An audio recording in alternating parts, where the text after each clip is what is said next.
Jacob Scott, a child rapist who pretended suicide, got 85 years.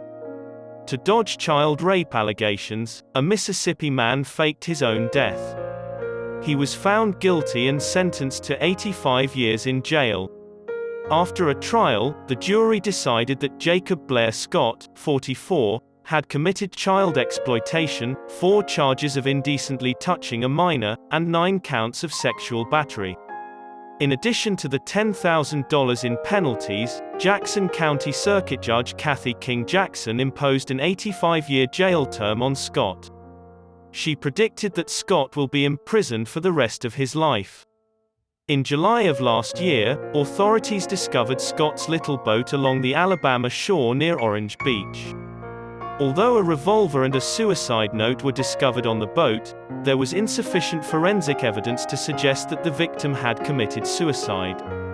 The U.S. Marshals said that a weeks-long search for Scott's remains by officials failed to locate his remains. Scott, who had been released on bail and was due in court the next day but failed to attend, staged his own death.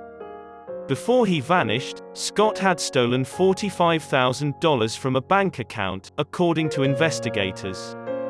The 15 most wanted fugitive list was created for Scott by the U.S. Marshals in January of that year, but he was never found.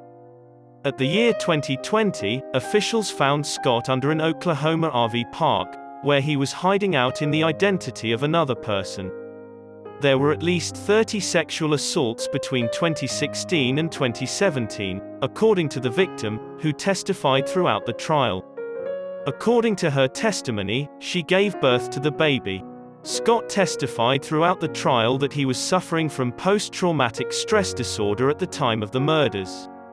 Also, Scott appealed with Jackson to consider his mental health, indicating that he was depressed, extensively medicated, and troubled by his personal life at the time of the crime, all of which he said affected his judgment.